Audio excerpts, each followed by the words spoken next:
ಧರ್ಮಸ್ಥಳ ಕ್ಷೇತ್ರದಲ್ಲಿ ನಡೀತಾ ಇರುವಂತಹ ಒಂದಷ್ಟು ಕೆಲಸಗಳನ್ನ ಸಹ ಇಲ್ಲಿ ನೀವು ಗೊಂಬೆಗಳ ರೂಪದಲ್ಲಿ ಇಟ್ಟಿದ್ದೀರಾ.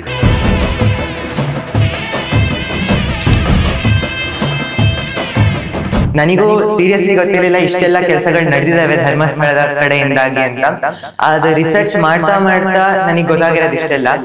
ರಿಸರ್ಚ್ ಮಾಡಿದ್ಮೇಲೆ ನಾನು ಆಕ್ಚುಲಿ ಸ್ಕ್ರಿಪ್ಟ್ 6 ಪೇಜ್ ಬರ್ಕೊಂಡಿರೋದು. ಬಟ್ ಅಷ್ಟನ್ನು ನಾವು ಇಡೀ ಮನೇಲಿ ತೋರಿಸಿದ್ರು ಸಾಧ್ಯ ಆಗಲ್ಲ. ಅವರು ಅಷ್ಟು ವರ್ಷ 55 ವರ್ಷದ ಕೆಲಸಗಳನ್ನ ನಾವು 5 ನಿಮಿಷದಲ್ಲಿ ತೋರ್ಸಕ್ ಸಾಧ್ಯ ಇಲ್ಲ.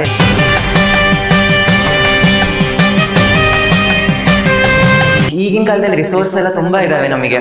ಅದೇ ರಿಸೋರ್ಸ್ ಅನ್ನು ನಾವು ಹಿಡ್ಕೊಂಡು ಈ ರೀತಿಯಾದಂತ ರಿಸರ್ಚ್ ಮಾಡ್ಬೇಕು. ಯಾವುದೇ ಒಂದು ಕೆಲಸ ಅದು ಸುಳ್ಳು ಸತ್ಯನೋ ಅಂತ ನಾವು ಜಡ್ಜ್ ಮಾಡಕ್ಕೂ ಮುಂಚೆ ಅದ್ರ ಹಿಂದೆ ನಾವು ಒಂದು ರಿಸರ್ಚ್ ನಡೆಸಿ ಅದಾದ್ಮೇಲೆ ನಾವು ಅದಕ್ಕೆ ಒಂದು ನಮ್ಮ ಅಭಿಪ್ರಾಯವನ್ನ ಇಡಬೇಕು. ಈಗ ಅವನಿಗೂ ಸೋಷಿಯಲ್ ಮೀಡಿಯಾ ಗೊತ್ತಿದೆ, ಅವನು ಸೋಷಿಯಲ್ ಮೀಡಿಯಾ ನೋಡ್ತಾನೆ. ನಾನು ಅವನಿಗೆ ಸುಮ್ಮನೆ ಸುಳ್ಳು ಸತ್ಯ ಅಂತ ಹೇಳಿದ್ರೆ ಅವ್ನು ನಂಬಲ್ಲ. ಈ ಜನರೇಷನ್ ನೀವು ಏನೋ ಹೇಳಿದ್ರೆ ಖಂಡಿತ ಅವ್ರು ನಂಬಲ್ಲ.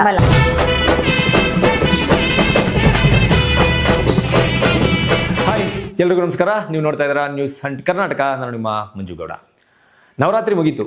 ದಸರಾ ಅಂಬಾರಿ ಉತ್ಸವನ ಎಲ್ಲರೂ ನೋಡಿ ಆಲ್ರೆಡಿ ಕಣ್ಣನ್ನು ತುಂಬಿಕೊಂಡಿದ್ದೀರಾ. ಈ ವಿಡಿಯೋ ನನಗಿನ್ನು ಸ್ವಲ್ಪ ದಿನ ಅಂದರೆ ಅಟ್ಲೀಸ್ಟ್ ನವರಾತ್ರಿ ಟೈಮಲ್ಲಿ ಸಿಕ್ಕಿದ್ರೆ ತುಂಬ ಚೆನ್ನಾಗಿರ್ತಿತ್ತು ಅಂತ ನನಗನ್ಸುತ್ತೆ. ಬಟ್ ಇಟ್ಸ್ ಓಕೆ, ನವರಾತ್ರಿ ಮುಗಿದಿದ್ರೂ ಪರವಾಗಿಲ್ಲ. ನವರಾತ್ರಿ ಹಬ್ಬ ಅಂದ ತಕ್ಷಣ ಸಾಕಷ್ಟು ಜನರಿಗೆ ನೆನಪಾಗೋದು ಗೊಂಬೆಗಳ ಹಬ್ಬ. ಬೊಂಬೆಗಳನ್ನು ಕೂರಿಸ್ತಾರೆ.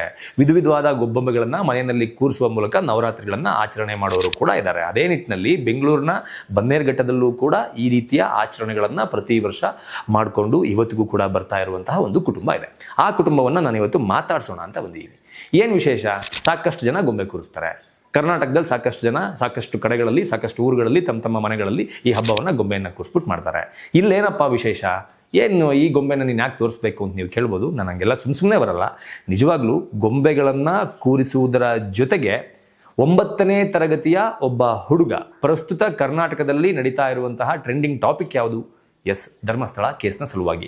ಆ ಕೇಸ್ನ ಸಲುವಾಗಿ ಪ್ರೇರೇಪಿತನಾದಂತಹ 9ನೇ ತರಗತಿಯ ಈ ವಿದ್ಯಾರ್ಥಿ ತನ್ನ ಮನೆಯಲ್ಲಿ ಗೊಂಬೆಗಳನ್ನು ಕೂರಿಸುವ ಜೊತೆಗೆ ಧರ್ಮಸ್ಥಳ ಕ್ಷೇತ್ರ ಯಾವೆಲ್ಲ ರೀತಿಯಲ್ಲಿ ಒಳ್ಳೆ ಕೆಲಸ ಮಾಡ್ತಾ ಇದೆ, ಏನೆಲ್ಲ ಒಳ್ಳೆ ಕೆಲಸಗಳನ್ನು ಜನರಿಗೆ ತಲುಪಿಸ್ತಾ ಇದೆ, ಅದರಿಂದ ಎಷ್ಟು ಜನಕ್ಕೆ ಉಪಯೋಗ ಆಗ್ತಾ ಇದೆ ಅನ್ನೋದನ್ನು ಗೊಂಬೆಗಳ ಮೂಲಕ ತೋರಿಸಿದ್ದಾರೆ. ಅವ್ರಿಗೆ ಯಾಕೆ ಹಿಂಗೆ ಅನ್ನಿಸ್ತು? ಯಾಕೆ ಧರ್ಮಸ್ಥಳದ ವಿಚಾರವಾಗಿ ಒಂದು ಗೊಂಬೆಗಳನ್ನು ಕೂರಿಸಿ ಜನರಿಗೆ ತಿಳಿಸ್ಬೇಕು ಅಂತ ಅನ್ನಿಸ್ತು ಅನ್ನೋದನ್ನು ಅವ್ರ ಹತ್ರನೇ ಕೇಳ್ತೀನಿ. ಆದರೆ ಇದನ್ನು ಸಾಕಷ್ಟು ಜನ ನೋಡಿಲ್ಲ, ಸಾಕಷ್ಟು ಜನಕ್ಕೆ ಗೊತ್ತಿಲ್ಲ. ಯಾಕಪ್ಪ ಅಂತಂದರೆ ಈ 4 ಗೋಡೆಯ ಮಧ್ಯೆ ಮಾಡಿರುವಂತಹ ಒಂದು ಏನಂತಾರೆ ಇದನ್ನು ಹಬ್ಬ ಅಂತಲೇ ಹೇಳ್ಬೋದು. ಇದೊಂದು ಸಂಭ್ರಮ ಅಂತಲೇ ಹೇಳ್ಬೋದು. ಹಾಗಾಗಿ ಹೊರಗಡೆ ಸಾಕಷ್ಟು ಜನಕ್ಕೆ ಗೊತ್ತಿಲ್ಲ. ಮೋಸ್ಟ್ಲಿ ನಾನೇ ಫಸ್ಟ್ ತೋರಿಸ್ತಾ ಹೋಗ್ತೀನಿ, ನೋಡ್ತಾ ಹೋಗಿ. ಅದರ ಜೊತೆಗೆ ಆ 9ನೇ ತರಗತಿ ವಿದ್ಯಾರ್ಥಿಯನ್ನು ಸಹ ನಾನು ಮಾತನಾಡಿಸ್ತಾ ಹೋಗ್ತೀನಿ, ಕೇಳ್ತಾ ಹೋಗಿ. ನನ್ನ ಜೊತೆಗಿದ್ದಾರೆ ಅನೀಶ್ ಕಿಶನ್ ಅವರು. ಹಾಯ್, ಹೇಗಿದ್ದೀರಿ? 9ನೇ ತರಗತಿ ಓದ್ತಾ ಇದ್ದೀರಿ ಅಂತ ಗೊತ್ತಾಯಿತು. ನಿಮ್ಮ ಈ ಒಂದು ಕಲೆಕ್ಷನ್ ನೋಡಿ, ಈ ಯೋಚನೆ ನೋಡಿ ನಾನೇ ಶಾಕ್ ಆಗಿದ್ದೀನಿ. ಫಸ್ಟ್ ಆಫ್ ಆಲ್, ಈ ಗೊಂಬೆಯನ್ನು ಕೂರಿಸುವ ಒಂದು ಅಭ್ಯಾಸವನ್ನು ಎಷ್ಟು ವರ್ಷದಿಂದ ಇಟ್ಕೊಂಡಿದ್ರಿ? ನಮ್ಮ ಮನೆಯಲ್ಲಿ ಗೊಂಬೆಗಳನ್ನ 14 ವರ್ಷದಿಂದ ಕೂಡಿಸ್ಕೊಂಡ್ ಬಂದಿದ್ದೀವಿ. ಪ್ರತಿ ವರ್ಷ ನಮ್ಮ ತಾಯಿಯವರು ಇದನ್ನು ಕೂಡಿಸ್ತಾರೆ. ಈ ಕಳೆದ ಒಂದು ಸ್ವಲ್ಪ ವರ್ಷದಿಂದ ನಾನು ಅವ್ರಿಗೆ ಸಹಾಯ ಮಾಡ್ಕೊಂಡ್ ಬಂದಿದ್ದೀನಿ. ಓಕೆ, ಏನಕ್ಕೆ ಗೊಂಬೆಗಳನ್ನ ಕೂರಿಸ್ಬೇಕು ಅಂತ ಏನಕ್ಕೆ ಅನ್ಸುತ್ತೆ ಪ್ರತಿ ವರ್ಷ? ಈ ಕಾನ್ಸೆಪ್ಟಿಗೆ ಜೋಡಿಸ್ಬೇಕು ಅಂತ ನಮಗೆ ಒಂದು ಓವರ್ ಆಲ್ ಗೊಂಬೆ ಕೂರಿಸ್ಬೇಕು ಅಂತ ಯಾಕೆ ಅನ್ಸುತ್ತೆ? ನಾವು ನಮ್ಮ ನೆಕ್ಸ್ಟ್ ಜನರೇಷನ್ ಏನು ಬರುತ್ತೋ ಅದರಲ್ಲಿ ನಮ್ಮ ಒಂದು ಪದ್ಧತಿನ ನಾವು ಕಂಟಿನ್ಯೂ ಮಾಡ್ಕೊಂಡು ಹೋಗಬೇಕು. ಅದಕ್ಕೆ ನಾವು ಶುರು ಮಾಡಿದ್ರೆ ಮಾತ್ರ ನಮ್ಮ ಮುಂದಿನ ಪೀಳಿಗೆಗೆ ನಾವು ಹೇಳೋಕ್ಕಾಗೋದು. ಈ ಗೊಂಬೆ ಜೋಡಿಸೋದು ಹಲವಾರು ದಶಕಗಳಿಂದ ನಮ್ಮ ಪೂರ್ವಜರು ಮಾಡ್ಕೊಂಡು ಬರ್ತಿದ್ದಾರೆ. ಜನರಿಗೆ ಕಥೆ ಹೇಳೋದಕ್ಕೆ ಇದೊಂದು ಒಳ್ಳೆ ಮಾದರಿ. ಮೇಲೆ ಅವರಿಗೆ ಕಥೆಗಳನ್ನು ತೋರ್ಸೋಕ್ಕಾಗುತ್ತೆ ಗೊಂಬೆಗಳ ಮೂಲಕ. ಆದ್ದರಿಂದ ಗೊಂಬೆಗಳನ್ನು ಜೋಡಿಸ್ಕೊಂಡು ಬರ್ತಿದ್ದೀವಿ. ಆಮೇಲೆ ಈಗೆಲ್ಲ ಪ್ರತಿ ವರ್ಷ ಒಂದು ಕಾನ್ಸೆಪ್ಟಿಗೆ ತಕ್ಕಂತೆ ನಾವು ಗೊಂಬೆಗಳನ್ನ ಇಡ್ತೀವಿ. ಸೊ ದಟ್ ಆ ಕಾನ್ಸೆಪ್ಟ್ ಯಾರಿಗೆ ಹೆಚ್ಚು ಜನರಿಗೆ ಗೊತ್ತಿಲ್ವೋ ಅಂಥ ಕಾನ್ಸೆಪ್ಟನ್ನು ನಾವು ತೋರಿಸ್ತೀವಿ. ಓಕೆ, ಅದರಲ್ಲೂ ನೀವು 9th ಸ್ಟ್ಯಾಂಡರ್ಡ್ ಅಂತ ಹೇಳ್ತೀರಿ. ಈಗಿನ ಜನ್ರೇಷನ್ ಹುಡುಗರಿಗೆ ಕೈಯಲ್ಲಿ ಒಂದು ಮೊಬೈಲು, ಇಲ್ಲ ಟ್ಯಾಬು, ಬೈಕು, ಇಲ್ಲ ಸೈಕಲ್ಲು, ಕಾರು, ಈ ಥರದ್ರ ಮೇಲೆ ಜಾಸ್ತಿ ಕಾನ್ಸಂಟ್ರೇಷನ್ ಇರುತ್ತೆ, ಜಾಸ್ತಿ ಅದ್ರ ಕಡೆ ಗಮನ ಕೊಡ್ತಾರೆ. ಅದರಲ್ಲಿ ನೀವು ಈ ಗೊಂಬೆಗಳ ಒಂದು ಸಂಸ್ಕೃತಿಯನ್ನು ಮುಂದಿನ ಪೀಳಿಗೆಗೆ ಗೊತ್ತಾಗಬೇಕು, ತಿಳಿಸ್ಬೇಕು ಅನ್ನೋ ಒಂದು ಆಲೋಚನೆ ಎಲ್ಲಿಂದ ಬರುತ್ತೆ ನಿಮಗೆ? ನಮ್ಮ ತಾಯಿಯವರಿಂದ. ಚಿಕ್ಕ ವಯಸ್ಸಿದ್ದಾಗಿಂದನೂ ಅದೇ ರೀತಿಯ ಒಂದು ದಾರಿಯಲ್ಲಿ ನನ್ನ ಕರ್ಕೊಂಡ್ ಬಂದಿದ್ದಾರೆ. ಆದ್ರಿಂದಾಗಿ ಈ ಥರ. ಅಂದರೆ ಈಗ ಬೇರೆ ಮಕ್ಳು ಥರ ನಿಮಗೆ ನಾನು ಮೊಬೈಲ್ ನೋಡಿಕೊಂಡು ಗೇಮ್ ಆಡ್ಕೊಂಡು ಆ ಥರ ಇರಬೇಕು ಅಂತ ಅನ್ಸಲ್ಲ. ನಿಮ್ಗೆ ಈ ಥರದ ಮೇಲೆ ಜಾಸ್ತಿ ಕಾನ್ಸಂಟ್ರೇಟ್ ಬರುತ್ತೆ. ಹಾಂ, ಅಂದ್ರೆ ಅದು ಇದೆ. ಬಟ್ ಅದನ್ನ ಮಾಡಕ್ ಹೋಗಿ ನಾವ್ ಈ ತರ ಇದನ್ನ ಬಿಡಬಾರ್ದು ಅನ್ನೋ ಕಾರಣದಿಂದ ಇದನ್ನು ನಡೆಸ್ಕೊಂಡು ಹೋಗ್ತೀವಿ. ಸೂಪರ್. ಅಂದ್ರೆ ಅದನ್ನು ಮಾಡಬೇಕು ಇದನ್ನು ಮಾಡಬೇಕು ಅನ್ನೋದು ನಿಮ್ಮ ಉದ್ದೇಶ. ಈಗಿನ ಕಾಲದಲ್ಲಿ ನಾವು ಅದನ್ನ ಮಾಡಿಲ್ಲ ಅಂದ್ರೆ ಔಟ್ಡೇಟೆಡ್ ಆಗೋಗ್ತೀವಿ. ಓಕೆ ಓಕೆ ಓಕೆ ಅವು ಅಪ್ಡೇಟು ಆಗಬೇಕು, ಅದ್ರ ಜೊತೆಗೆ ಹಳೇದನ್ನು ಮರಿಬಾರ್ದು. ಓಕೆ, ಆ ನಿಟ್ಟಿನಲ್ಲಿ ಈಗಿನ ಜನ್ರೇಷನ್ ಅವ್ರಿಗೆ ಏನಾದ್ರು ಒಂದು ಮಾತಾಡೋದ್ರೆ ಏನಕ್ಕೆ ಇಷ್ಟಪಡ್ತೀರಿ? ನಾವು ಒಂದು ಈಗಿನ ಮಾಡರ್ನೈಸೇಷನ್ಗೆ ನಾವು ಅನುಗುಣವಾಗಿ ಹೋಗೋ ಒಂದು ಕಾನ್ಸಂಟ್ರೇಷನ್ ಅಲ್ಲಿ ನಮ್ಮ ಒಂದು ಪದ್ಧತಿ, ನಮ್ಮ ಸನಾತನ ಧರ್ಮದಲ್ಲಿ ನಾವೇನು ಫಾಲೋ ಮಾಡ್ಕೊಂಡ್ ಬಂದಿದ್ದೀವೋ ಅದನ್ನ ನಾವು ಬಿಡ್ದಲೆ ಈಗಿನ ಜನರೇಷನ್ ಜೊತೆಗೂ ನಾವು ಒಗ್ಗೂಡಿಸ್ಕೊಂಡಿರ್ಬೇಕು, ಜೊತೆಗೆ ನಮ್ಮ ಒಂದು ಸಂಸ್ಕೃತಿಯನ್ನು ನಾವು ಮುಂದೆ ನಡೆಸ್ಕೊಂಡು ಹೋಗ್ಬೇಕು.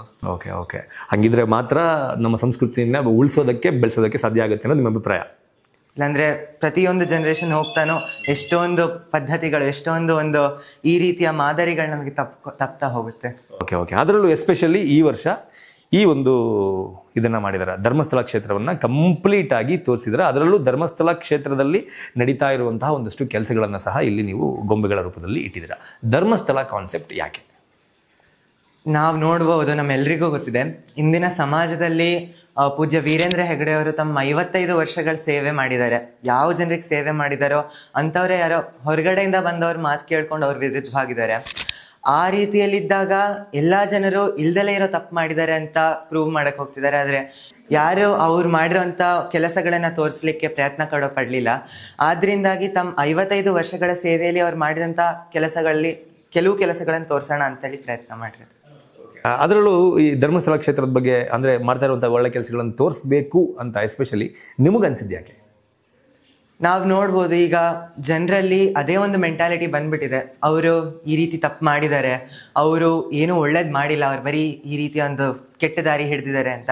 ಆದರೆ ನಾವೊಂದು ಸತ್ಯದ ಕಡೆ ನಾವು ಗಮನ ಹರಿಸಿದ್ರೆ ನಮಗೆ ಗೊತ್ತಾಗುತ್ತೆ, ಅವರು ತಮ್ಮ ಇಡೀ ಜೀವನವನ್ನು ಈ ರೀತಿಯ ಒಂದು ಒಳ್ಳೆ ಕಾರ್ಯಗಳಲ್ಲಿ ಧರ್ಮವನ್ನು ಆಚರಿಸ್ಕೊಂಡು ಬಂದಿದ್ದಾರೆ. ಆದರೂ ಕೂಡ ಎಷ್ಟೋ ಜನರು ಅವ್ರ ವಿರುದ್ಧವಾಗಿ ಮಾತಾಡ್ತಾರೆ. ಈಗ ಎಲ್ಲ ಕಡೆ ಪ್ರೂವ್ ಆದಮೇಲೂ ಕೂಡ ಅವ್ರು ಒಪ್ಪಕ್ಕೆ ರೆಡಿ ಇಲ್ಲ. ಆದ್ರಿಂದಾಗಿ ಅವ್ರು ಮಾಡಿರೋಂಥ ಕೆಲಸಗಳನ್ನು ತೋರಿಸುವ ಮೂಲಕ ಜನರ ಮನ ಮುಟ್ಟೋಣ ಅಂತ. ನಿಮಗೆ ಪರ್ಸ್ನಲಿ ಯಾಕೆ ಅನ್ಸುತ್ತೆ ಅವರು ಅಂದರೆ ಏನು ತಪ್ಪು ಮಾಡಿಲ್ಲ ಅಂತ? ಆಸ್ ಎ ಯಂಗ್ಸ್ಟರ್ ಆಗಿ ನಿಮ್ಗೆ ಹೆಂಗೆ ಅನ್ಸುತ್ತೆ, ಯಾಕೆ ಅನ್ಸುತ್ತೆ? ಈಗ ಈಗಿನ ಜನ್ರೇಷನಲ್ಲಂತೂ ಸೋಷಿಯಲ್ ಮೀಡಿಯಾದಲ್ಲಿ ಯಾವುದೇ ರೀತಿಯ ಒಂದು ಸುಳ್ಳು ಹಬ್ಸೋದು ಬಹಳ ಸುಲಭ. ಒಂದು 100 ಜನ ಒಂದು ಸುಳ್ಳನ್ನ ಪದೇ ಪದೇ ಹೇಳಿದ್ರೆ ಜನರು ಅದನ್ನೇ ಸತ್ಯ ಅಂತ ಒಪ್ತಾರೆ.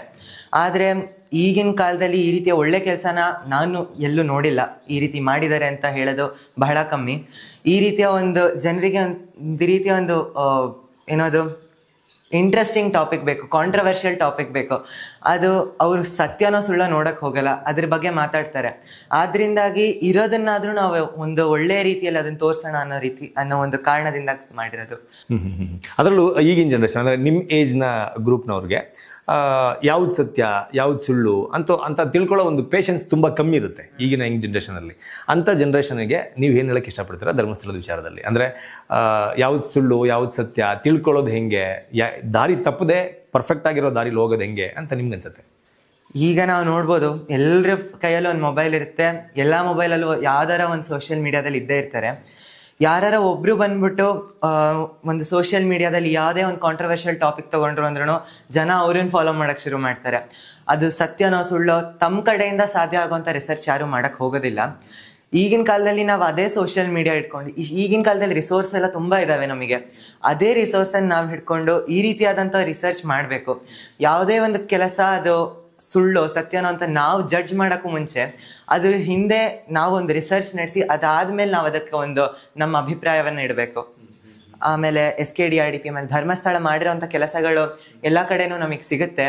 ಗೂಗಲ್ ಬೇರೆ ಬೇರೆ ವೆಬ್ಸೈಟಲ್ಲೂ ನಮಗೆ ಸಿಗುತ್ತೆ. ಆ ವೆಬ್ಸೈಟ್ಗಳನ್ನು ನಾವು ಒಳ್ಳೆ ರೀತಿಯಲ್ಲಿ ಉಪಯೋಗ ಮಾಡಿಕೊಂಡ್ರೆ ಈ ರೀತಿಯಾದಂಥ ಕೆಲಸಗಳನ್ನು ನಾವು ತೋರಿಸ್ಬೋದು ಹಾಗೂ ಸತ್ಯದ ಪರ ವಹಿಸ್ಬೋದು. ಅಂದರೆ ಈ ರೀತಿ ರಿಸರ್ಚನ್ನ ಮಾಡಿ ಯಾವುದನ್ನು ಸುದ್ದಿನ ಪಟ್ಟಂತ ನಂಬೇಡಿ ಅಂತ ನೀವು ಹೇಳ್ತೀರಿ ನಿಮ್ಮ ಜನ್ರೇಷನ್ಗೆ. ಓಕೆ, ನಿಮ್ಮ ರಿಸರ್ಚ್ ಹೆಂಗಿತ್ತು ಈ ನಿಟ್ಟಿನಲ್ಲಿ? ಈಗ ಯೂಟ್ಯೂಬ್ ಇದೆ, ಆಮೇಲೆ ಸೋಷಿಯಲ್ ಮೀಡಿಯಾ ಇದೆ, ಜೊತೆಗೆ ಧರ್ಮಸ್ಥಳದಲ್ಲಿ ಕೆಲಸ ಮಾಡುವಂಥ SKDRDP ತನ್ನ ಆನ್ಯುವಲ್ ರಿಪೋರ್ಟನ್ನು ಪಬ್ಲಿಷ್ ಮಾಡುತ್ತೆ ಪ್ರತಿ ವರ್ಷ. ಸೊ ಈಗ ಯೂಟ್ಯೂಬಲ್ಲಿ ಧರ್ಮಸ್ಥಳದಲ್ಲಿ ಎಷ್ಟೊಂದು ಪಾಡ್ಕಾಸ್ಟ್ಗಳು ಬರುತ್ತೆ, ಅದನ್ನ ನೋಡ್ಬೋದು. ಆಮೇಲೆ ಧರ್ಮಸ್ಥಳದಲ್ಲಿ ನಡೆದಿರೋಂಥ ಕೆಲಸ ಧರ್ಮಸ್ಥಳದಿಂದಲೇ ನಮಗೆ ಅದ್ರ ಬಗ್ಗೆ ತಿಳ್ಕೊಬೋದು. SKDRDP ತನ್ನ ಆನ್ಯುವಲ್ ರಿಪೋರ್ಟ್ ಏನು ಪ್ರತಿ ವರ್ಷ ಪಬ್ಲಿಷ್ ಮಾಡುತ್ತೋ ಅದನ್ನು ನಾವು ಯೂಸ್ ಮಾಡ್ಬೋದು. ಆಮೇಲೆ ಜನರು ತಮ್ಮ ಒಂದು ಪಾಯಿಂಟ್ ಆಫ್ ವ್ಯೂ, ಒಂದು ಅಭಿಪ್ರಾಯ, ಅವ್ರ ಅಭಿಪ್ರಾಯನ ಅವ್ರು ಮುಂದಿಟ್ಟಾಗ ನಾವು ಅದೇ ಸತ್ಯ ಅಂತ ನಂಬುವ ಬದಲಿ ಈ ರೀತಿಯಾದಂಥ ಒಂದು ಆನ್ಯುವಲ್ ರಿಪೋರ್ಟ್ ಇರ್ಬೋದು ಅಥವಾ ಪಾಡ್ಕಾಸ್ಟ್ಗಳಿರ್ಬೋದು, ಈ ರೀತಿ ಎಲ್ಲ ರೀತಿಯಲ್ಲೂ ನಾವು ರಿಸರ್ಚ್ ಮಾಡಿದ ಮೇಲೆ ನಮ್ಮ ಅಭಿಪ್ರಾಯ ಹೇಳಬೇಕು. ನಮಗೆ ಇಷ್ಟ ಆಗೋವಂಥ ವ್ಯಕ್ತಿ ತನ್ನ ಅಭಿಪ್ರಾಯ ಹೇಳಿದ್ರು ಅನ್ನೋ ಒಂದೇ ಒಂದು ಮಾತ್ರಕ್ಕೆ ನಾವು ಅವ್ರಿಗೆ ಸಪೋರ್ಟ್ ಮಾಡಬಾರ್ದು. ಅಂದರೆ ನೀವು ಈ ರಿಸರ್ಚ್ನ ಮಾಡೋದಕ್ಕೆ ಯಾವಾಗ ಸ್ಟಾರ್ಟ್ ಮಾಡಿದ್ರಿ, ಎಷ್ಟು ದಿನದಲ್ಲಿ ರಿಸರ್ಚ್ನ ಮುಗಿಸಿದ್ರಿ, ರಿಸರ್ಚ್ ಮುಗಿಯೋ ಅಷ್ಟರಲ್ಲಿ ನಿಮ್ಗೆ ಏನೇನೆಲ್ಲ ಗೊತ್ತಾಯ್ತು ಧರ್ಮಸ್ಥಳದ ಬಗ್ಗೆ? ನಾನು ಸ್ಟಾರ್ಟಿಂಗಲ್ಲಿ ನಾನು ಧರ್ಮಸ್ಥಳದ ಒಂದು ವಿಚಾರಕ್ಕೆ ನಾನು ಅಷ್ಟು ಗಮನ ವಹಿಸಲಿಲ್ಲ. ಆದರೆ ಈಗ ಈ ವರ್ಷಕ್ಕೆ ನಾವು ಧರ್ಮಸ್ಥಳವನ್ನೇ ಇಡೋಣ ಅನ್ನೋ ಒಂದು ಐಡಿಯಾ ನಮ್ಮ ತಾಯಿಯವರು, ಆಮೇಲೆ ಈ ರೀತಿಯಾಗಿ ನಮಗೊಂದು ಐಡಿಯಾ ಬಂದಾಗ ರಿಸರ್ಚ್ ಶುರು ಮಾಡಿದ್ದು. ಆಲ್ಮೋಸ್ಟ್ 1 ವಾರ ರಿಸರ್ಚ್, 1 ರಿಂದ 2 ವಾರ ರಿಸರ್ಚ್ ಮಾಡಿ ಆಮೇಲೆ ಗೊಂಬೆ ಕೂಡ್ಸೋಕ್ಕೆ ಶುರು ಮಾಡಿದ್ದು. ನನಗೂ ಸೀರಿಯಸ್ಲಿ ಗೊತ್ತಿರಲಿಲ್ಲ ಇಷ್ಟೆಲ್ಲ ಕೆಲಸಗಳು ನಡೆದಿದ್ದಾವೆ ಧರ್ಮಸ್ಥಳದ ಕಡೆಯಿಂದಾಗಿ ಅಂತ. ಅದು ರಿಸರ್ಚ್ ಮಾಡ್ತಾ ಮಾಡ್ತಾ ನನಗೆ ಗೊತ್ತಾಗಿರೋದು ಇಷ್ಟೆಲ್ಲ. ರಿಸರ್ಚ್ ಮಾಡಿದ್ಮೇಲೆ ನಾನು ಆ್ಯಕ್ಚುಲಿ ಸ್ಕ್ರಿಪ್ಟ್ 6 ಪೇಜ್ ಬರ್ಕೊಂಡಿರೋದು. ಬಟ್ ಅಷ್ಟೂ ನಾವು ಇಡೀ ಮನೇಲಿ ತೋರಿಸಿದ್ರು ಅದು ಸಾಧ್ಯ ಆಗಲ್ಲ. ಅವರು ಅಷ್ಟು ವರ್ಷ 55 ವರ್ಷದ ಕೆಲಸಗಳನ್ನು ನಾವು 5 ನಿಮಿಷದಲ್ಲಿ ತೋರ್ಸೋಕ್ಕೆ ಸಾಧ್ಯ ಇಲ್ಲ ಅಂತ ಒಂದೇ ಒಂದು ಕಾರಣದಿಂದಾಗಿ ಅವ್ರು ಮಾಡಿರೋಂಥ ಕೆಲಸಗಳಲ್ಲಿ ನಮಗೊಂದು ಯಾವ್ದು ಇಂಪಾರ್ಟೆಂಟ್ ಅಂತ ಅನ್ನಿಸ್ತೋ ಅದನ್ನು ಮಾತ್ರ ನಾವು ತೋರಿಸಿರೋದು. ಓಕೆ, ರಿಸರ್ಚ್ಗೆ ಎಷ್ಟು ದಿನ ತೊಗೊಂಡ್ರಿ? ಅದೇ 1 to 2 weeks. 2 weeks ತೊಗೊಂಡ್ರಿ. 2 weeks ರಿಸರ್ಚ್ ಮಾಡಿ ಇದನ್ನೆಲ್ಲ ಮಾಡಿದಿರಿ. ಇದೆಲ್ಲ ಮಾಡಾದ್ಮೇಲೆ, ರಿಸರ್ಚ್ ಎಲ್ಲ ಮಾಡಾದ್ಮೇಲೆ ನಿಮಗೆ ಏನು ಅನಿಸುತ್ತೆ ಧರ್ಮಸ್ಥಳದ ಈ ಕೆಲಸಗಳನ್ನ ನೋಡಿದಾಗ? ಧರ್ಮಸ್ಥಳದ ಈ ಕೆಲಸ ಜನರು ತಾವಾಗೇ ಇದನ್ನು ಒಂದು ರಿಸರ್ಚ್ ನಡೆಸಿ ತಮಗಿದು ಗೊತ್ತಾದಾಗ ಯಾರಾದ್ರೂ ಇಂಪ್ರೆಸ್ ಆಗ್ತಾರೆ. ಇದನ್ನೆಲ್ಲ ನೋಡಿದ ಮೇಲೆ ನನಗೆ ಖುದ್ದಾಗಿ ವೀರೇಂದ್ರ ಹೆಗಡೆ ಅವ್ರ ಮೇಲೆ ಒಂದು ಹೊಸ ಒಂದು ರೀತಿಯಾದಂಥ ಭಕ್ತಿ ಬಂದಿದೆ. ಅವರು ಇಷ್ಟೆಲ್ಲ ಕೆಲಸ ಮಾಡಿದ್ರು ಕೂಡ ಜನರು ಅವ್ರ ವಿರುದ್ಧವಾಗಿ ಮಾತಾಡೋದು ನಂಗೆ ಸತ್ಯವಾಗ್ಲೂ ಬೇಜಾರಾಯ್ತಾಗ ಅವಾಗ ನನಗೆ ಅರ್ಥ ಆಗಿದ್ದು, ಈಗಿನ ಜನ್ರೇಷನ್ ಏನಿದೆಯೋ ಅವರು ಒಂದು ರಿಸರ್ಚ್ ಮಾಡಲೇಬೇಕು, ಇಲ್ಲಾಂದರೆ ಕಷ್ಟ ಆಗುತ್ತೆ, ನಮ್ಮ ಒಂದು ಸಮಾಜ ಉಳಿಯೋದು ಕಷ್ಟ ಆಗುತ್ತೆ ಅಂತ. ಇನ್ನು ನಿಮ್ಮ ಫ್ರೆಂಡ್ಸಿಗೆಲ್ಲ ಹೇಳ್ತೀರಾ ಇದನ್ನೆಲ್ಲ? ನೀವು ರಿಸರ್ಚ್ ಮಾಡಿರೋದು, ಆಮೇಲೆ ಧರ್ಮಸ್ಥಳದ ವಿಚಾರದಲ್ಲಿ ಪ್ರೆಸೆಂಟ್ ಏನು ನಡೀತಾ ಇದೆ, ಆ್ಯಕ್ಚುಲಿ ಏನಿರ್ಬೋದು, ಫ್ಯಾಕ್ಟ್ಸ್ ಏನಿದೆ, ಅದನ್ನೆಲ್ಲ ನಿಮ್ಮ ಫ್ರೆಂಡ್ಸ್ ಜೊತೆಗೆ ಡಿಸ್ಕಸ್ ಮಾಡ್ತೀರಾ? ಏನಂತಾರೆ ನಿಮ್ಮ ಫ್ರೆಂಡ್ಸ್ ಇದನ್ನೆಲ್ಲ ಹೇಳಿದಾಗ? ಕೆಲವರು ಇದರ ವಿರುದ್ಧವಾಗೇ ಮಾತಾಡ್ತಾರೆ ಇಷ್ಟೆಲ್ಲ ಗೊತ್ತಾದ ಮೇಲೂ ಕೂಡ. ಇನ್ನು ಕೆಲವರು ನಂಬ್ತಾರೆ, ಅಂದರೆ ಕೆಲವರು ನ್ಯೂಟ್ರಲ್ ಆಗಿರೋರು ಇದನ್ನೆಲ್ಲ ನೋಡಿದ್ಮೇಲೆ ಹೌದು ಅವ್ರು ಇಷ್ಟೆಲ್ಲ ಮಾಡಿದ್ದಾರೆ ಅನ್ನೋದನ್ನ ನಂಬ್ತಾರೆ. ಇನ್ನು ಕೆಲವರು ಯಾರು ಆಲ್ರೆಡಿ ಅವ್ರು ತಪ್ಪು ಅಂತ ಒಂದು ಡಿಸೈಡ್ ಮಾಡಿಬಿಟ್ಟಿದ್ದಾರೆ, ಅವ್ರನ್ನ ನಂಬ್ಸೋದು ಕಷ್ಟ ಆಗಿದೆ, ಬದಲಾಯಿಸೋಕ್ಕಾಗಲ್ಲ. ಓಕೆ ಓಕೆ ಇನ್ನು ನಾನು ಇನ್ನು ಸಾಕಷ್ಟು ರಿಸರ್ಚ್ನ ಮಾಡಿದ್ದೀರಾ, ಇದು ನಾನು ನೋಡ್ಬೋದು. ಅಭಯದಾನ ಅಂತ ನಿಮ್ಗೇನು ಗೊತ್ತು ಅಭಯದಾನದ ಬಗ್ಗೆ? ನೀವು ತಿಳ್ಕೊಂಡಿರೋ ಪ್ರಕಾರ ಈಗಿನ ನಮ್ಮ ಸಮಾಜದಲ್ಲಿ ಎಷ್ಟೋ ಜನರಿಗೆ ಹಲವಾರು ರೀತಿಯ ಭಯಗಳಿರುತ್ತೆ. ಆ ಭಯವನ್ನು ಜನರು ಬಂದು ಪೂಜ್ಯರು ಅವರ ಬಳಿ ಬಂದು ಹೇಳ್ಕೊಳ್ತಾರೆ, ಹಾಗೂ ಧರ್ಮಾಧಿಕಾರಿಗಳಾಗಿ ಸ್ವತಃ ಅವರಿಗೆ ಸಾಂತ್ವನ ನೀಡಿ ಅವರಿಗೆ ಅಭಯವನ್ನು ನೀಡ್ತಾರೆ. ಎಲ್ಲಿ ಅಭಯ ಇರುತ್ತೋ ಅಲ್ಲಿ ಭಯ ಇರೋದಿಲ್ಲ. ಆದ್ರಿಂದನೇ ನಾವು ನೋಡ್ಬೋದು ಎಲ್ಲ ದೇವರು ಅಭಯವನ್ನು ನೀಡ್ತಾರೆ, ಅಭಯ ಹಸ್ತ ಈ ರೀತಿ ಎಲ್ಲ ಕಡೆ ನೋಡ್ಬೋದು. ಹಾಗೂ ಧರ್ಮಾಧಿಕಾರಿಯಾಗಿ ಅವರು ಜನರಿಗೆ ಅಭಯವನ್ನು ನೀಡ್ತಾರೆ. ನಮ್ಮ ಸಮಾಜದಲ್ಲಿ ಎಷ್ಟೊಂದು ಲೋಪದೋಷ ಇವೆ. ಆ ಲೋಪದೋಷಗಳನ್ನು ನಾವು ಸರಿಪಡಿಸಿದ್ರೆ ಸಮಾಜದಲ್ಲಿ ಭಯ ಇರಲ್ಲ. ಆ ಲೋಪದೋಷಗಳನ್ನು ಸರಿಪಡಿಸಲಿಕ್ಕೆ ತಮ್ಮ ಕೈಯಲ್ಲಿ ಸಾಧ್ಯವಾದಷ್ಟು ಕೆಲಸಗಳನ್ನು ಪೂಜ್ಯರು ಮಾಡಿದ್ದಾರೆ. ಜೊತೆಗೆ ಸುತ್ತಮುತ್ತಲಿನ ಗ್ರಾಮದಲ್ಲಿ ಒಂದು ಜಗಳ ಅಥವಾ ಮನಸ್ತಾಪ ಏನೇ ನಡೆದ್ರೂ ನ್ಯಾಯ ತೀರ್ಮಾನಕ್ಕಾಗಿ ಇಲ್ಲಿಗೆ ಬರೋದು. ಈಗಿನ ಕಾಲದಲ್ಲಿ ಜನರಿಗಿರುವಂಥ ಒಂದು ಕಾಮನ್ ಭಯ ತಮ್ಮ ಮಕ್ಕಳಿಗೆ ಓದಿಸೋದು, ಅವ್ರಿಗೆ ಕೆಲಸ ನೀಡೋದು. ಆದ್ದರಿಂದಾಗಿ ಪೂಜ್ಯರು ತಮ್ಮ ಒಂದು ಕ್ಷೇತ್ರದಲ್ಲಿರುವ SDM ಕಾಲೇಜ್ಗಳು, ಯೂನಿವರ್ಸಿಟಿಲಿ ಅವರಿಗೆ ವಿದ್ಯೆಯನ್ನು ಕೊಡಿಸ್ತಾರೆ.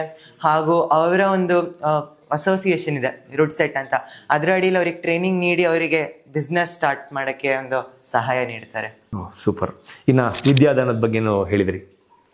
ನಾವು ಇಂದಿನ ದಿನದಲ್ಲಿ ವಿದ್ಯೆ ಬಹಳ ಮುಖ್ಯ, ಹಾಗೂ ಪೂಜ್ಯರು ವಿದ್ಯೆಗೆ ಬಹಳಷ್ಟು ಪ್ರಾಮುಖ್ಯತೆಯನ್ನು ಕೊಟ್ಟಿದ್ದಾರೆ.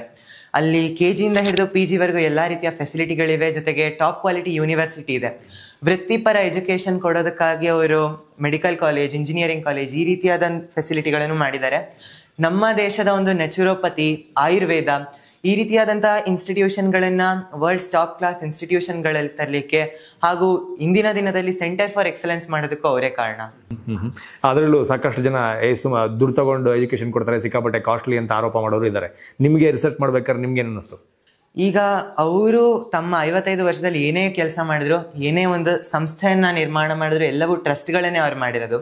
ಹಾಗೂ ನಮ್ಮ ದೇಶದಲ್ಲಿ ಟ್ರಸ್ಟ್ ಅನ್ನೋದನ್ನು ಆ್ಯಡ್ ಮಾಡಬೇಕು ಅಂದರೆ ಒಂದು ರೂಲ್ ಇದೆ.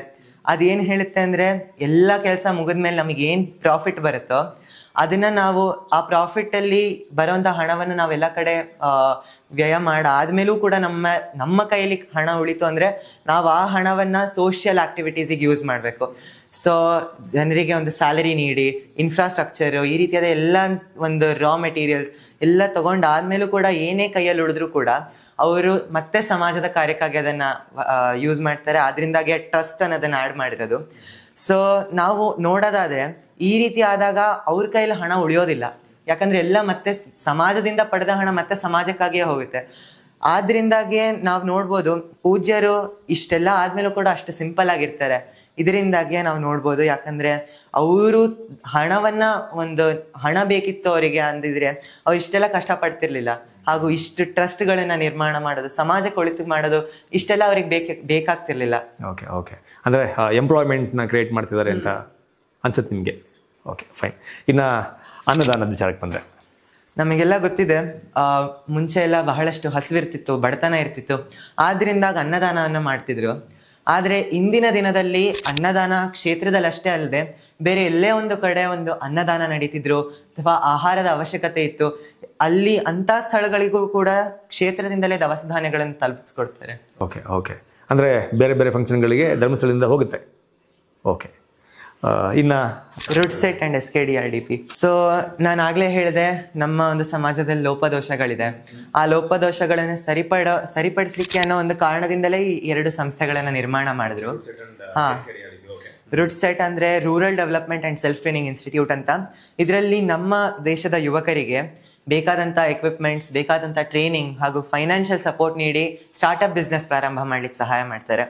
40 ವರ್ಷಗಳ ಹಿಂದೆ ಒಂದು ಸ್ವ ಉದ್ಯೋಗದ ಪರಿಕಲ್ಪನೆಯನ್ನು ತಂದಿಟ್ಟಿದ್ರು. ಇದರಿಂದ ಇನ್ಸ್ಪೈರ್ ಆದಂಥ ನಮ್ಮ state government of India RSET ಅಂತ ಪ್ರಾರಂಭ ಮಾಡ್ತು. ಅದಕ್ಕೂ ಕೂಡ ಈಗಲೂ ಪೂಜ್ಯರೇ ಹೆಡ್ ಆಗಿ ಅದನ್ನು ನೋಡ್ಕೊಂಡು ಹೋಗ್ತಿದ್ದಾರೆ. ಇನ್ನು SKDRDPಗೆ ಬರೋದಾದರೆ ಶ್ರೀ ಕ್ಷೇತ್ರ ಧರ್ಮಸ್ಥಳ ರೂರಲ್ ಡೆವಲಪ್ಮೆಂಟ್ ಪ್ರೋಗ್ರಾಮ್, ಹೆಸರಿನಲ್ಲೇ ನಾವು ಕಾಣ್ಬೋದು ರೂರಲ್ ಡೆವಲಪ್ಮೆಂಟ್ ಅಂತ. ಕ್ಷೇತ್ರದಲ್ಲಿ ಯಾವುದೇ ರೀತಿಯಾದಂಥ ಒಂದು ಕೆಲಸ ನಡೆದರೂ ಅದಕ್ಕೆ SKDRDP ಕಾರಣ.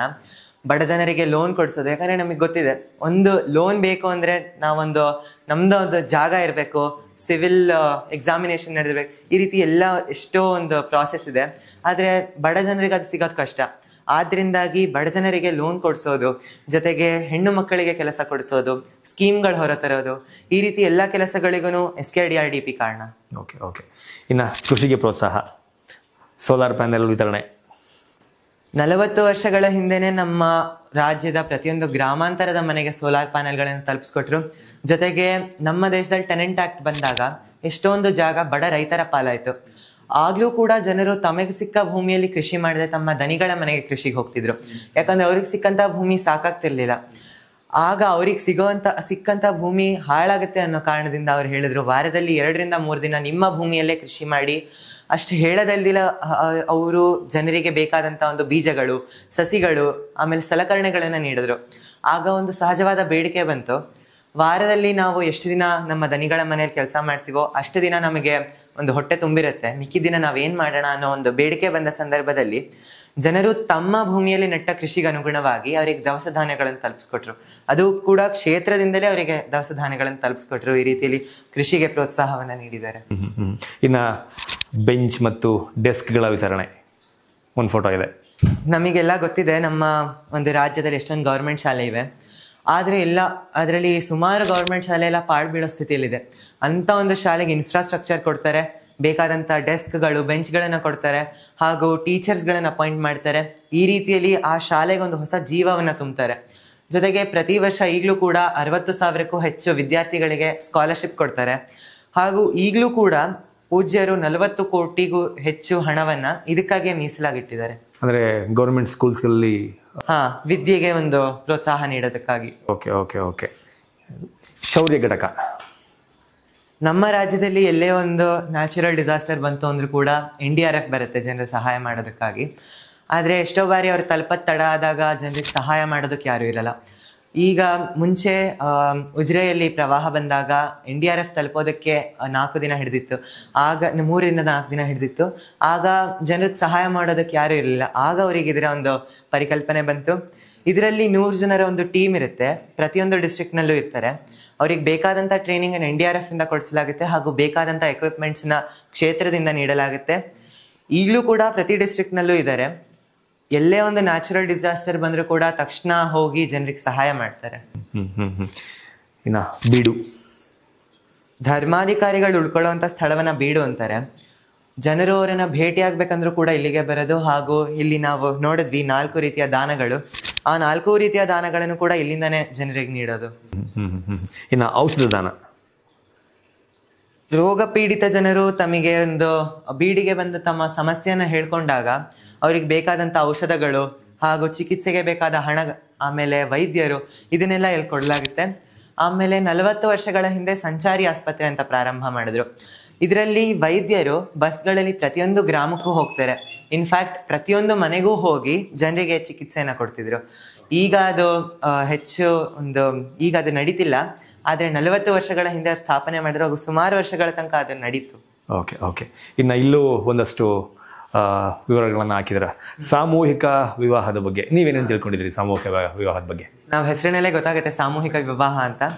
ಈಗಲೂ ಕೂಡ ಪ್ರತಿ ವರ್ಷ ಸಾಮೂಹಿಕ ವಿವಾಹನ ನಡ್ಸ್ಕೊಂಡ್ ಬರ್ತಾರೆ. ಆಮೇಲೆ ಇಲ್ಲಿ ನಾವು ನೋಡ್ಬೋದು 8 ಲಕ್ಷಕ್ಕೂ ಹೆಚ್ಚು ಗೇರು ಸಸಿಯನ್ನು ವಿತರಣೆ ಮಾಡಲಾಗಿದೆ. ನಮ್ಮ ಒಂದು ಸಮಾಜದಲ್ಲಿ, ನಮ್ಮ ಒಂದು ದೇಶದಲ್ಲಿ ಅರಣ್ಯಗಳ ನಾಶ ಆಗ್ತಿದ್ದಾವೆ. ಆದ್ರಿಂದಾಗಿ ವನ್ಯ ಪ್ರಾಣಿಗಳು ಆಹಾರ ಹುಡ್ಕೊಂಡು ಗ್ರಾಮಾಂತರಗಳಿಗೆ ಬರ್ತಿದ್ದಾವೆ. ಆದ್ರಿಂದಾಗಿ ಸಾಮಾಜಿಕ ಅರಣ್ಯಗಳನ್ನ ನಿರ್ಮಾಣ ಮಾಡಿದ್ದಾರೆ. ಅದರಲ್ಲಿ ಹಣ್ಣಿನ ಗಿಡಗಳು, ಹೂವಿನ ಗಿಡಗಳನ್ನು ನೆಡಲಾಗಿದೆ. ಇನ್ನು 4.5 ಲಕ್ಷಕ್ಕೂ ಹೆಚ್ಚು ಪಬ್ಲಿಕ್ ಟಾಯ್ಲೆಟ್, ಶೌಚಾಲಯಗಳನ್ನ ನಿರ್ಮಾಣ ಮಾಡಲಾಗಿದೆ. ಕೆರೆ ನಿರ್ಮಾಣಕ್ಕೆ ಬರೋದಾದ್ರೆ ಅವರು ಕಟ್ಟಿರೋಂಥ ಯಾವ ಕೆರೆನೂ ಸಣ್ಣ ಪುಟ್ಟದಲ್ಲ. 10 ಎಕರೆ 50 ಎಕರೆ ಅಷ್ಟು ಭೂಮಿಯಲ್ಲಿ ವಿಸ್ತಾರವಾದಂಥ ಕೆರೆ. ಆಮೇಲೆ ಆ ರೀತಿಯ ಕೆರೆ ಕಟ್ಟೋದು, ಅದನ್ನು ಮೇಂಟೈನ್ ಮಾಡೋದು ಸುಲಭದ ಕೆಲಸ ಅಲ್ಲ. ಆ ಕೆರೆಗಳನ್ನು ಕಟ್ಟದಲ್ದಿರ ಅದರ ಅಂಗಳಗಳಲ್ಲಿ ಗಿಡಗಳನ್ನು ನೆಡಲಾಗಿದೆ. ಜೊತೆಗೆ ಜನಮಂಗಳದ ಅಡಿಯಲ್ಲಿ ಸ್ಪೆಷಲಿ ಏಬಲ್ಡ್ ಜನರಿಗೆ ಬೇಕಾದಂಥ ಸಲಕರಣೆಗಳು, ಸಪೋರ್ಟ್, ಚಿಕಿತ್ಸೆ, ವೀಲ್ ಚೇರ್, ಈ ರೀತಿಯಾಗಿ ಅವ್ರಿಗೆ ಬೇಕಾದಂಥ ಒಂದು ಸಲಕರಣೆಗಳನ್ನು, ಸಪೋರ್ಟನ್ನು ನೀಡಿ ಅವ್ರಿಗೆ ಪ್ರೋತ್ಸಾಹ ಮಾಡಲಾಗುತ್ತೆ. ಭಜನಾ ಕಮ್ಮಟ ಅಂದರೆ ಭಜನಾ ಮಂಡಳಿಗಳು. ನಮ್ಮ ರಾಜ್ಯದಲ್ಲಿ ಪ್ರತಿಯೊಂದು ಗ್ರಾಮದಲ್ಲೂ ಭಜನಾ ಮಂಡಳಿಗಳಿವೆ. ಈ ಒಂದು ಭಜನಾ ಮಂಡಳಿಯಲ್ಲಿ ಭಾಗವಹಿಸಲಿಕ್ಕಾಗಿ ಸುಮಾರು 78,000 ಪಟುಗಳು ಬರ್ತಾರೆ. ಈಗಲೂ ಕೂಡ ಪ್ರತಿಯೊಂದು ಗ್ರಾಮದಲ್ಲೂ ಇದ್ದಾರೆ. ಹಾಗೂ ಎಲ್ಲೇ ಒಂದು ಕಾರ್ಯಕ್ರಮ ನಡೆದ್ರು ಅಲ್ಲಿ ಹೋಗಿ ಭಜನೆಗಳನ್ನು ಹಾಡ್ತಾರೆ. ಈ ರೀತಿಯಲ್ಲಿ ನಮ್ಮ ದೇಸಿ ಭಜನೆಗಳಿಗೆ ಅವರು ಪ್ರೋತ್ಸಾಹವನ್ನು ನೀಡಿದ್ದಾರೆ. ಓವರ್ ಆಲ್ ಇಷ್ಟೆಲ್ಲ ಎಕ್ಸ್ಪ್ಲೇನ್ ಮಾಡಿದ್ರೆ ನಿಮ್ಮ ರಿಸರ್ಚ್ನ ಮೂಲಕ ನೀವು ತಿಳ್ಕೊಂಡಿರುವಂಥದ್ದನ್ನ, ಇದನ್ನೆಲ್ಲದನ್ನು ನೋಡಿದಾಗ ಏನು ಅನ್ಸುತ್ತೆ ನಿಮಗೆ? ಇದೆಲ್ಲ ನೋಡಿದಾಗ ನನಗೆ ಇದೆಲ್ಲ ಮಾಡಿರೋದು ಸುಲಭ ಇರಲ್ಲ ಅಂತ ಅನ್ಸುತ್ತೆ. ಇಷ್ಟೆಲ್ಲ ಮಾಡಿದ್ದಾರೆ, ಆದರೂ ಇಷ್ಟು ಒಂದು ಸಿಂಪಲ್ ಆಗಿದ್ದಾರೆ ಅವರು. ಇದರಿಂದನೇ ನಾವು ತಿಳ್ಕೊಳ್ಬೋದು ಅವರ ವ್ಯಕ್ತಿತ್ವವನ್ನು. ಹಾಗೂ ಜೊತೆಗೆ ಇಷ್ಟೆಲ್ಲ ಕೆಲಸ ಮಾಡಿದ್ದಾರೆ ಸಮಾಜಕ್ಕಾಗಿ. ನಮ್ಮ ಒಂದು ನಮ್ಮ ಒಂದು ಗೌರ್ಮೆಂಟ್ ಆಫ್ ಇಂಡಿಯಾನೇ ಈ ರೀತಿಯಾದ ಕೆಲಸ ಮಾಡ್ಲಿಕ್ಕೆ ಕಷ್ಟ ಆಗುತ್ತೆ. ಹಾಗೂ ನಾವಲ್ಲಿ ನೋಡ್ಬೋದು ಒಂದು ಸ್ಟಾರ್ಟಪ್ ಬಿಸ್ನೆಸ್ ಇಂದು, ಆಮೇಲೆ ಗೌರ್ಮೆಂಟ್ ಶಾಲೆಗಳಿಗೆ ಪ್ರೋತ್ಸಾಹ, ಸೋಲಾರ್ ಪ್ಯಾನೆಲ್, ಇದೆಲ್ಲ ನಮ್ಮ ಗೌರ್ಮೆಂಟ್ ಶುರು ಮಾಡಿದ್ದು ಈಗ ಒಂದು ಕೆಲವು ಕಾಲ ಹಿಂದೆ. ಆದರೆ ಅವರು 40 ವರ್ಷಗಳ ಹಿಂದೆನೇ ಈ ಪರಿಕಲ್ಪನೆಯನ್ನು ತಂದಿಟ್ಟು ಅದನ್ನು ತರೋದಲ್ದಿರ ಅದನ್ನು ಮಾಡಿ ಕೂಡ ತೋರಿಸಿದ್ದಾರೆ. ಹಾಗೂ ಅವರು ಮಾಡಿರೋಂಥ ಈ ಕೆಲಸಕ್ಕೆ ನಾವೆಲ್ಲರೂ ಕೃತಜ್ಞರಾಗಿರಬೇಕು. ಹಾಗೂ ಅವರ ಋಣ ನಮ್ಮ ಮೇಲೆ ಸದಾ ಇರುತ್ತೆ ಅನ್ನೋದನ್ನು ಹೇಳ್ಬೋದು. ಇಷ್ಟೆಲ್ಲ ಗೊತ್ತಾಗೋಕ್ಕಿಂತ ಮುಂಚೆ ನಿಮ್ಮ ಒಪಿನಿಯನ್ ಏನಿತ್ತು ಧರ್ಮಸ್ಥಳದ ಬಗ್ಗೆ? ನಾನು ಕಾಂಟ್ರವರ್ಷಿಯಲ್ ಟಾಪಿಕ್ಗೆ ನಾನು ಹೋಗೋದು ಬೇಡ, ಅದರಿಂದ ಸ್ವಲ್ಪ ದೂರನೇ ಇರೋಣ ಅಂತ ನಾನು ಅನ್ಕೊಂಡಿದ್ದೆ. ಆದರೆ ಇಷ್ಟೆಲ್ಲ ಆದಮೇಲೂ ಕೂಡ ಜನರು ಯಾವಾಗ ಅವ್ರ ವಿರುದ್ಧವಾಗಿ ಇದ್ರು, ಆಮೇಲೆ ಕೋರ್ಟಲ್ಲಿ ಕೂಡ ಪ್ರೂವ್ ಆದಮೇಲೂ ಯಾವಾಗ ಅವ್ರ ವಿರುದ್ಧನೇ ಮಾತಾಡ್ತಿದ್ರು, ಆವಾಗ ನಾನು ಇದನ್ನು ಶುರು ಮಾಡಿದ್ದು. ಆಮೇಲೆ ಇಷ್ಟೆಲ್ಲ ಕೆಲಸ ನೋಡಿದ್ಮೇಲೆ ಅಂದರೂ ಕೂಡ ಜನರು ಅವರಿಗೆ ಈ ರೀತಿಯಾದ ಮಾತುಗಳನ್ನು ಆಡ್ತಾರೆ ಅಂದಾಗ ನನಗೆ ದುಃಖ ಆಯಿತು. ಹಾಗೂ ತಮ್ಮ 55 ವರ್ಷಗಳನ್ನು ಯಾವ ಜನರ ಸೇವೆ ಮಾಡಿದ್ರು ಅವರೇ ಅವ್ರ ವಿರುದ್ಧ ಮಾತಾಡ್ತಾರೆ ಅಂದರೆ ನಮಗೆ ಒಂದು ದುಃಖ ಆಗುತ್ತೆ. ನಾವು ನೀವೆಲ್ಲ ಯಾವ ಲೆಕ್ಕ ಅಲ್ವಾ? ಅವ್ರನ್ನೇ ಬಿಡಲ್ಲ ಅಂದ್ಮೇಲೆ ನಾವು ನೀವೆಲ್ಲ ಲೆಕ್ಕಕ್ಕಿಲ್ಲ. ನಿಮ್ಮ ಮಗನ ಈ ರಿಸರ್ಚ್ ನ ನೋಡಿ ನನ್ಗಂತೂ ಸಿಕ್ಕಾಪಟ್ಟೆ ಖುಷಿ ಆಯ್ತು. ಅದ್ರ ಜೊತೆಗೆ ಈ ರಿಸರ್ಚ್ ಮಾಡೋದಕ್ಕೆ, ಈ ರೀತಿ ಒಂದು ಗೊಂಬೆ ಕೂರ್ಸೋದಕ್ಕೆ, ಅದರಲ್ಲೂ ಎಸ್ಪೆಷಲಿ ಧರ್ಮಸ್ಥಳದ ಬಗ್ಗೆ ಮಾತಾಡೋದಕ್ಕೆ ನೀವು ಪ್ರೇರಣೆ ಅಂತ ನಿಮ್ಮ ಮಗ ಹೇಳಿದ್ರು. ಅದ್ರ ಬಗ್ಗೆ ಹೇಳೋದಾದ್ರೆ ನೀವು ಯಾವ ರೀತಿ ಆತನಿಗೆ ಪ್ರೇರಣೆಯನ್ನ ಕೊಟ್ಟಿರ್ತೀರಿ? ಅಂದ್ರೆ 9ನೇ ತರಗತಿ ಹುಡುಗರಿಗೆ ಕೂರಿಸಿ ಈ ತರದ ನಮ್ಮ ಸಂಸ್ಕೃತಿ, ನಮ್ಮ ಸಂಪ್ರದಾಯ ಇದನ್ನೆಲ್ಲ ಇವತ್ತಿನ ಜನರೇಷನ್ಗೆ ಹೇಳಕ್ ಹೋದ್ರೆ ಒಪ್ಪಲ್ಲ, ಹೋಗಮ್ಮ ಅಂತ ಅಂದ್ಬಿಡ್ತಾರೆ. ಹೆಂಗೆ? ನಮ್ಮ ಮನೇಲಿ ನಾವು ಗೊಂಬೆ ಕೂರ್ಸೋದು ಅವನು ಆಲ್ಮೋಸ್ಟ್ 14 ಇಯರ್ಸಿಂದನೂ ಮಾಡ್ಕೊಂಡು ಬಂದಿದ್ದೀವಿ. ಪ್ರತಿ ವರ್ಷ ಒಂದೊಂದು ಕಾನ್ಸೆಪ್ಟನ್ನು ತೊಗೊಂಡು ಬರ್ತೀನಿ. ಅಂದರೆ ಸಾಮಾನ್ಯವಾಗಿ ಗೊಂಬೆ ಹಬ್ಬ ಅಂತ ಅಂದಿದ ತಕ್ಷಣ ಪುರಾಣ ಕಥೆಗಳನ್ನು ಇಡೋ ಅಂಥದ್ದು ಇದೆ. ಆದರೆ ನನಗೇನು ಅಂತಂದರೆ ಈ ಮೂಲಕ ಒಂದಷ್ಟು ಜನ ಬರ್ತಾರಲ್ಲ ಅವರಿಗೆಲ್ಲ ಬೇರೆ ಕಥೆಗಳನ್ನು ಹೇಳ್ಬೋದಲ್ಲ. ಈ ಗೊಂಬೆ ಹಬ್ಬದ ಕಾನ್ಸೆಪ್ಟ್ ಇರೋದೇ ಹಾಗೆ. ನೆಕ್ಸ್ಟ್ ಜನ್ರೇಷನ್ಗೆ ಗೊಂಬೆಗಳ ಮೂಲಕ ಕಥೆಗಳನ್ನು ಹೇಳೋದೇ. ಈಗ ಮಹಾಭಾರತ, ರಾಮಾಯಣ ಎಲ್ಲನೂ ಇದ್ರ ಮೂಲಕನೇ ತಿಳಿಸೋದು ಅಂತಲೇ ಇರೋದು. ಸೊ ಇದು ಅಲ್ದಲೆ ಈಗ ಸಾಮಾನ್ಯವಾಗಿ ಗೊತ್ತಿರುತ್ತೆ ಇದು ಪುರಾಣ ಕಥೆ. ಇದು ಅಲ್ದಲೆ ಇದು ಹೊರತಾಗಿ ಬೇರೆ ಕಥೆಗಳು ಯಾವ್ದ್ಯಾವ್ದಿದೆ ಅದನ್ನು ತಗೋತೀವಿ. ಅದ್ರ ಮೂಲಕ ನಾವು ಕಾನ್ಸೆಪ್ಟ್ನ ರೆಡಿ ಮಾಡಿಕೊಂಡು ಸ್ಕ್ರಿಪ್ಟಿಂಗು ಎಲ್ಲ ಮಾಡಿ, ಮುಂಚೆ ನಾನೇ ಮಾಡ್ತಾ ಇದ್ದೆ. ಈಗ ಒಂದು 4-5 ವರ್ಷದಿಂದ ಇವನ್ನ ಹೆಲ್ಪಿಗೆ ತಗೋತೀನಿ.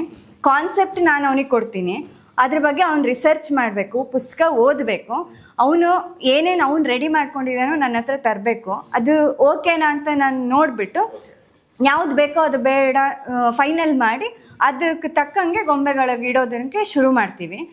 ಸೊ ಈ ವರ್ಷ ಧರ್ಮಸ್ಥಳ ತಗೋಬೇಕನ್ನೋದು ಏನಂದರೆ ಸಮಾಜದಲ್ಲಿ ಬರೀ ನೆಗೆಟಿವಿಟಿನೇ ಸ್ಪ್ರೆಡ್ ಆಗ್ತಾ ಇದೆ.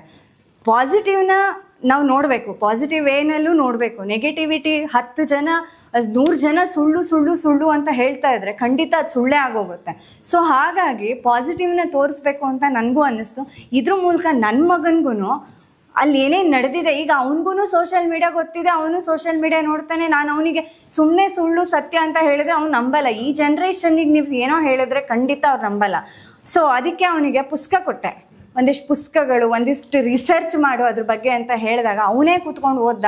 ಅವನು ಒಂದಿಷ್ಟೆಲ್ಲ ಸ್ಕ್ರಿಪ್ಟ್ ರೆಡಿ ಮಾಡ್ಕೊಂಡು, ಒಂದು 6-7 ಪೇಜಿನ ಸ್ಕ್ರಿಪ್ಟ್ ರೆಡಿ ಮಾಡ್ಕೊಂಡ್ಮೇಲೆ ಅವನಿಗೆ ರಿಯಲೈಸ್ ಆಯಿತು ಅವರು ಸಮಾಜಕ್ಕೋಸ್ಕರ ಎಷ್ಟೆಲ್ಲ ಕೆಲಸಗಳನ್ನು ಮಾಡಿದ್ದಾರೆ ಅಂತ.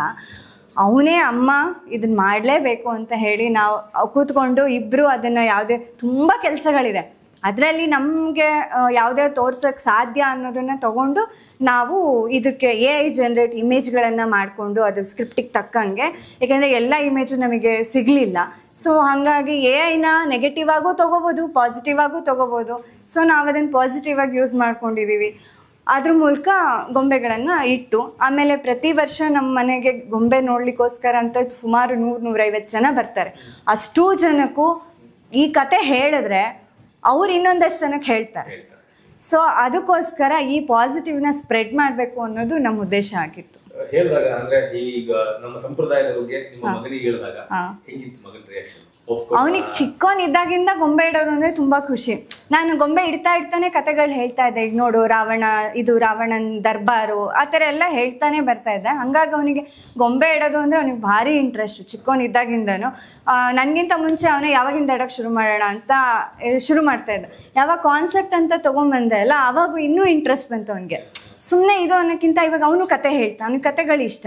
ಕತೆ ಮೂಲಕ ಹೇಳ್ತಾ ಹೋದಾಗ ನಾನೇ ಹೇಳ್ತೀನಿ ಎಲ್ರಿಗೂ ಅನ್ನೋಕ್ಕೆ ಶುರು ಮಾಡ್ದ. ಸೊ ಅದರಿಂದ ಅವನೇ ಹೇಳೋಕ್ಕೆ ಅವ್ನ ಇನ್ವಾಲ್ವ್ಮೆಂಟು ಶುರು ಆಗತ್ತೆ ಅವಾಗ.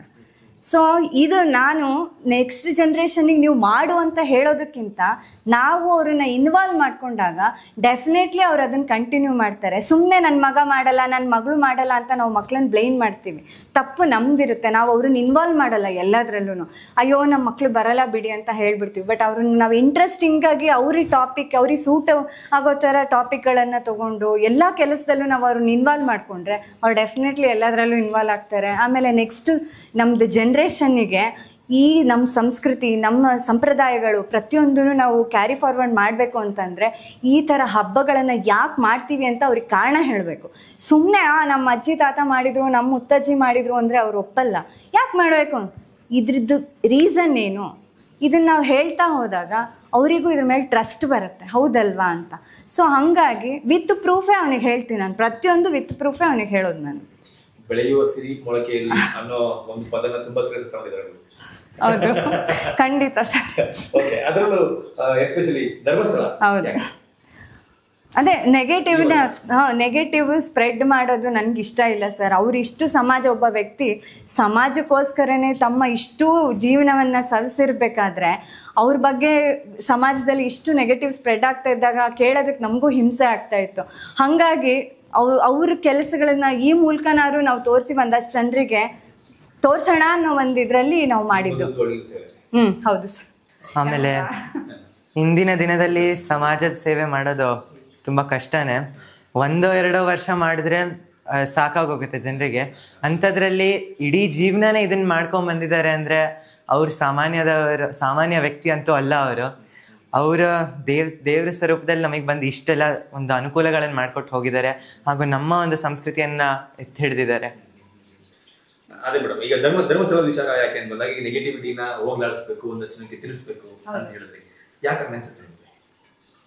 ಯಾರು ಏನು ಹೋಗಿ ನೋಡಿಲ್ಲ ಸರ್, ಅದು ಸತ್ಯನೋ ಸುಳ್ಳೋ ಅಂತ. ಯಾರೋ ಒಬ್ಬ ಬಂದು ಒಂದಿಷ್ಟು ವಿಷಯಗಳನ್ನು ಹೇಳಿದಾಗ ಆ ವ್ಯಕ್ತಿನೇ ಅದು ನೋಡಿದಾರೋ ಇಲ್ವೋ ಅನ್ನೋದೇ ಗೊತ್ತಿಲ್ಲ. ಹಂಗಿದ್ಮೇಲೆ ಆ ವ್ಯಕ್ತಿ ಬಗ್ಗೆ ನಾವು ಹೆಂಗೆ ನಂಬೋಣ? ಬಟ್ ಇದಂತೂ ಸತ್ಯನಾ, ಇದಂತೂ ಅವ್ರು ಸಮಾಜಕ್ಕೋಸ್ಕರ ಮಾಡಿದಾರ.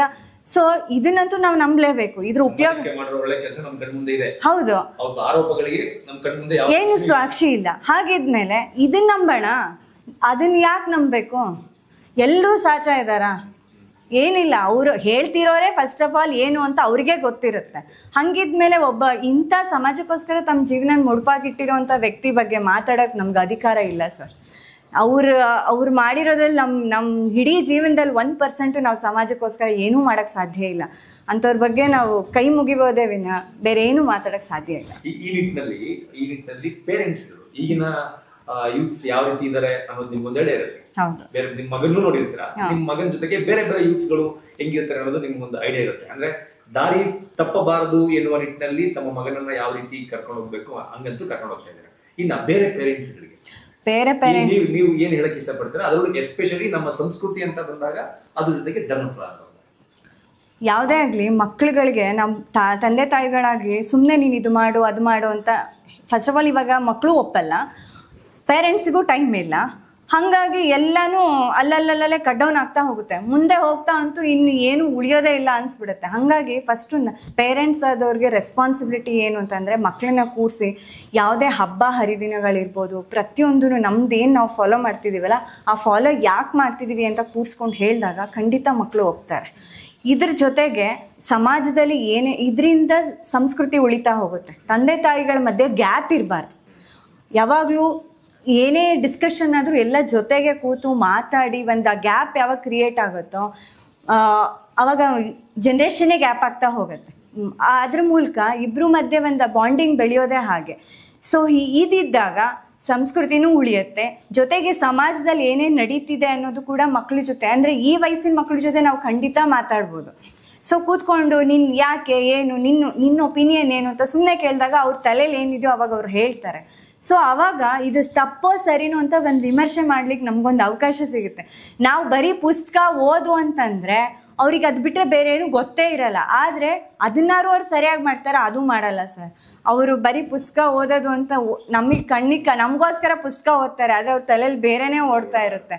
ಹಾಗಾಗಿ ಎಲ್ಲನೂ ಪೇರೆಂಟ್ಸ್ ಆದವರು ಟ್ರಾನ್ಸ್ಪರೆಂಟಾಗಿರಬೇಕು, ಮಕ್ಕಳ ಜೊತೆ ಮಾತಾಡಬೇಕು, ಇನ್ವಾಲ್ವ್ ಆಗಬೇಕು, ಸಮಾಜದಲ್ಲಿ ಏನು ನಡೀತಿದೆ ಅನ್ನೋದನ್ನು ಅವ್ರ ಜೊತೆ ಮಾತಾಡಬೇಕು.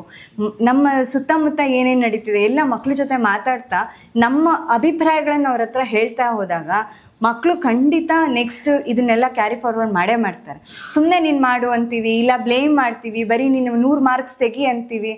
100 ಮಾರ್ಕ್ಸ್ ತೆಗಿಯೋದ್ರಿಂದ ಏನೂ ಸಿಗಲ್ಲ. ಆದರೆ ಅವ್ರು ಬದುಕೋದು ಹೇಗೆ ಅಂತ ಹೇಳ್ಕೊಡು, ಫೇಲ್ ಆದರೂ ಬದುಕೋದು ಹೇಗೆ ಅಂತ ಹೇಳ್ಕೊಡ್ಬೇಕು. ಟೀಮ್ ಮಾರಿ ಕೂಡ ಇವಾಗ ಜೀವನ ಮಾಡ್ಬೋದು ಸರ್, ಅದಕ್ಕೆ 100 ಮಾರ್ಕ್ಸೇ ತೆಗಿಬೇಕು ಅಂತ ಏನಿಲ್ಲ.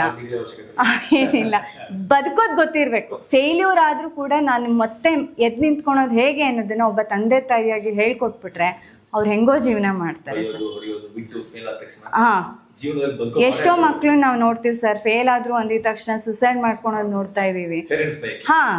ಅದು ಇಲ್ಲಿಗೆ ಇದೇ ಫೈನಲ್ಲ ಈ ಎಕ್ಸಾಮು, ಅದನ್ನು ನಾವು ಮಕ್ಕಳಿಗೆ ಫೇಲ್ ಆಯ್ತಾ ಬಿಡು ಹೋಗ್ಲಿ ನೆಕ್ಸ್ಟ್ ಮತ್ತೆ ಟ್ರೈ ಮಾಡು ಅಷ್ಟೇ. ಹಂಗಿದ್ದಾಗ ಆ ಮಕ್ಕಳಿಗೆ ಆ ಕಾನ್ಫಿಡೆನ್ಸ್ ಕೊಡಬೇಕು. ನನ್ನ ಜೊತೆ ನಮ್ಮ ಪೇರೆಂಟ್ಸ್ ಇದ್ದಾರೆ, ನನ್ನ ಫೇಲ್ಯೂರ್ ಆದರೂ ಪರವಾಗಿಲ್ಲ, ಅವ್ರು ನನ್ನ ಜೊತೆ ಇದ್ದಾರೆ, ನಾವು ಕಾನ್ಫಿಡೆನ್ಸ್ ಕೊಟ್ಟಾಗ ಮಕ್ಳು ಯಾವುದಕ್ಕೂ ಹೆದರೋದು ಇಲ್ಲ. ಆಮೇಲೆ ಏನೇ ತಪ್ಪುಗಳು ಅವ್ರು ಮಾಡಿದ್ರು ಕೂಡ ನಮ್ಮ ಜೊತೆ ಶೇರ್ ಮಾಡ್ಕೋತಾರೆ. ತಕ್ಷಣ ಬೈದು ಬಿಡೋದು, ತಕ್ಷಣ ಹೊಡೆದು ಬಿಡೋದು ಮಾಡಿದಾಗ ಅವರಿಗೂ ಹೇಳೋಕ್ಕೂ ಭಯ ಆಗತ್ತೆ.